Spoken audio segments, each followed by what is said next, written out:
The answer to that question is, how are those years, the years from the birth of Yitzchak's life and Yaakov's life until he went out to Egypt with the 70 members of his family, how are those years counted as years of bondage where they were not in bondage? They lived as spiritual beings, the equivalent of spiritual angels. The Midrash tells us that the patriarchs themselves were the equivalent of the Holy of Holies. It was the location of God's presence in this world. So Maral of Prague answers, we read in the Torah that a Jew is not permitted to do many things which is similar to the behavior of the Canaanites, because they were abominations. The behavior was abominable, whether it was bestiality, whether it was human sacrifice, or whatever else it was. A Jew was not permitted to behave this way and act this way.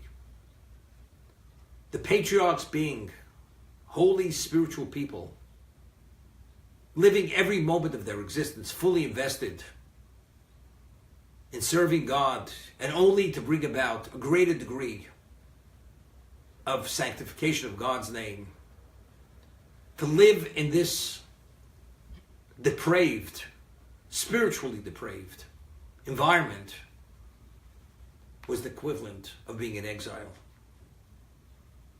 Could you imagine a person who's rational,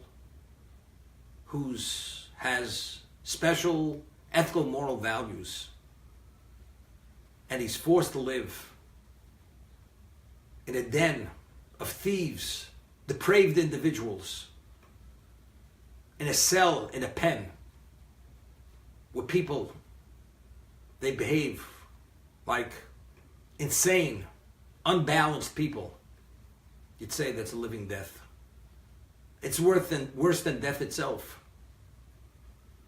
Or living in an opium den, where people, they scrounge to support their depraved, sick habits. This is living a living death. Based on their dimension of holiness and purity and spirituality, the patriarchs and their families, living in Canaan, being exposed to idolatry and all the abominations of Canaan, they lived in an environment of bondage, of suffering, exile. Therefore, those years are considered years of bondage, years of exile, years of suffering. Those years contribute to the 400 years of exile. What happened when we came to Egypt? We read that as long as Yaakov, the most special of the three patriarchs, was alive, although they were in Egypt, there was no spiritual erosion at any level. He created an insular environment for his family and his descendants that they were totally unaffected, as if they were living in Israel. Although Egypt was a bastion of incest, adultery, sorcery, idolatry, the Jews were totally unaffected. It's as if we weren't in that location. When Yaakov passed away, the hearts of the Jews and the eyes of the Jews became sealed. At a subliminal level, the spiritual erosion began. The seepage of the impurity started to seep into their souls.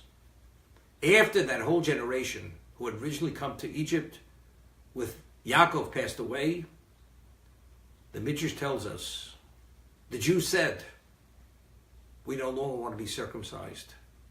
We want to be like the Egyptians. This is something we admire. It's something that we yearn for. It's something that we respect. Initially, the Egyptians had tremendous admiration for the Jews. There was a great love.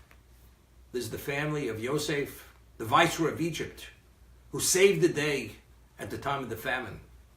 All of a sudden, they began despising the Jewish people. They hated them. This happened when the Jews stopped circumcising themselves. Why at that moment? The answer is simple. Until that moment, what was bondage, what was exile? Because they lived as a spiritual people, regardless of their physical state, they were in exile, they were suffering. That was bondage. But the moment they say, we don't want to be circumcised any longer because we want to be like the Egyptians, Egypt all of a sudden becomes paradise. But you're supposed to be in exile, not in paradise.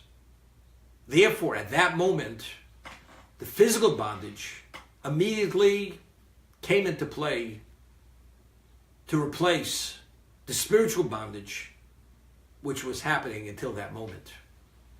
So therefore, because the Jews had fallen and had become disconnected from their spiritual roots, God replaced it with a physical bondage which lasted until they were able to be released from Egypt the 209th year, which was the year of the plagues, where Moshe was sent to Egypt as his agent, as his spokesman, to be the redeemer of Israel, that they should be freed from Egypt to go to Sinai.